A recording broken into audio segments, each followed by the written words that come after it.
প্রকৃত প্রেমের নতুন মানে খুঁজে পেলাম। গঙ্গার তীর, পশ্চিম আকাশে বিকেলের সূর্য, জলে তার ছায়া ঢেউয়ের সঙ্গে খেলা করছে। এক বাউল গিয়ে বসলো ঘাটে বাঁধা নৌকায়, সঙ্গে তার অনুগামিনী। বাউলের হাতে গিটার, সুর তুলল সে প্রকৃতিকে উদ্দেশ্য করে প্রকৃতির গান। গঙ্গা পাড়ে পিকনিক স্পটগুলোতে ডিজে বাজছে, সেই আওয়াজ ছাপিয়ে বাউলের গান সুর তুলেছে। বাউল যা দেখছে তাই গাইছে। নদী, মাঝি, নৌকা, অস্তগামী সূর্য, গঙ্গা পাড়ে ঘুরতে আসা প্রেমিক প্রেমিকা, ঠাকুমার সঙ্গে ঘুরতে আসা ছোট্ট শিশু, নৌকো নিয়ে মাছ ধরা জেলে, সবাই সেদিন মিশে গেল বাউলের গানে। আরো আশ্চর্য বাকি ছিল। একটা কুকুর জল খেতে আসলো। এটা হয়তো স্বাভাবিক, কিন্তু জল খেয়ে ওই গানের আকর্ষণে সে কিসের টানে জানি না, সে কুকুর ওই নৌকায় উঠে আসলো। বাউল আপন মনে গেয়ে চলেছে এই পরিবেশ, ওই দৃশ্যগুলো নিয়ে শব্দ সৃষ্টি করছে। সে যেন এক মহাজাগতিক দৃশ্য। কিন্তু মাহেন্দ্রক্ষণ তখনও বাকি ছিল। সে কথা ওই দুই মানব মানবী জানবে কি করে? সূর্য অস্তমিত হলো, গঙ্গা বক্ষে সন্ধ্যা নামল, বাউলের কণ্ঠে সান্ধ্য সঙ্গীত। ওই নৌকার মাঝি ভাই তখন আসলো, বলল, আপনারা নৌকা ভ্রমণে যাবেন? বাউল বলল, তুমি আমাদের নৌকায় ঘোরাবে? তোমার নাম কি? উনি বললেন, বিশ্বনাথ। তুমি কাশী বিশ্বনাথ?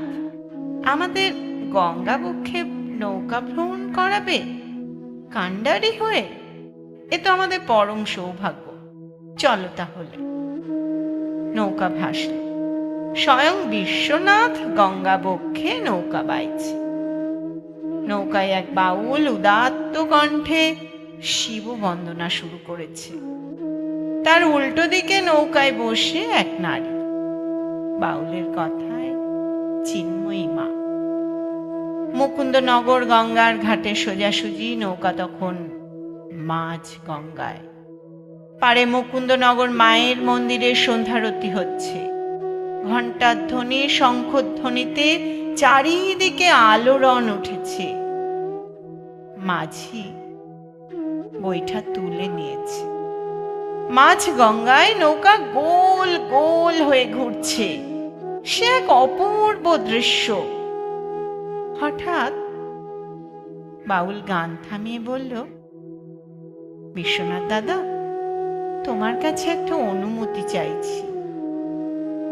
ওখানে মৃন্ময়ী মায়ের আরাধনা হচ্ছে। তোমার আর আমার সামনে এই মাঝ গঙ্গায় এক চিন্ময়ী মা বসে আছে। তুমি আর আমি পুরুষ, কিন্তু এই নারী শক্তির পাশে আমরা তুচ্ছ। তুমি যদি অনুমতি দাও, আমি একবার এই চিন্ময়ী মাকে স্পর্শ করে দেখব এই মাহেন্দ্রক্ষণে। মাঝি ভাই বলল, করো।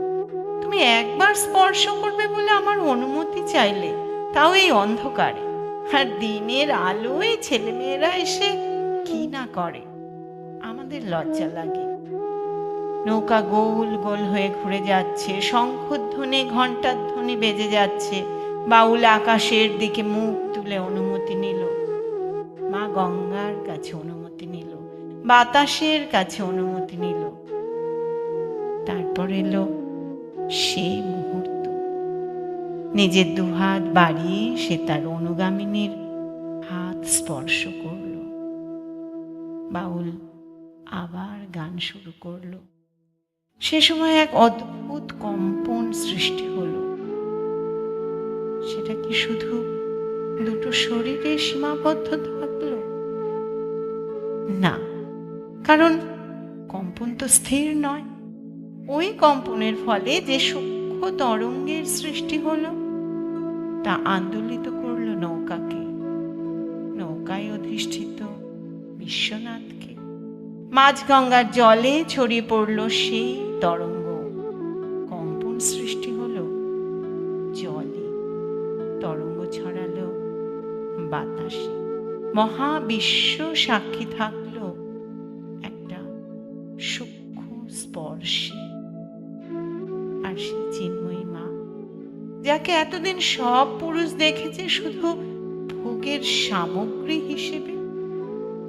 কোনো পুরুষের কাছে গোমাংস অভক্ষ, তো কারো কাছে বরাহ মাংস।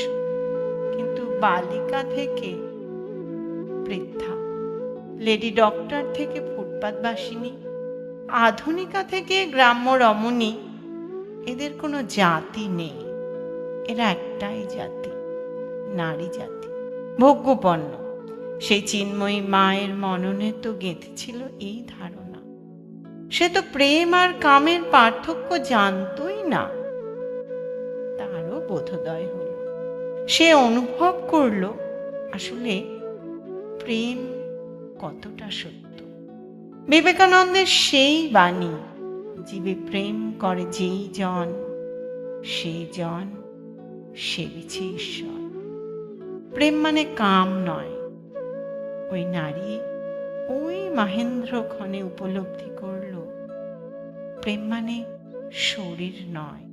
প্রকৃত পুরুষ নারী শরীর চায় না, একটা ছোট্ট স্পর্শ যেভাবে মহাবিশ্বে সায়ংকালে যে কম্পন সৃষ্টি করলো দুটো শরীরে, এটাই হয়তো প্রকৃত প্রেম।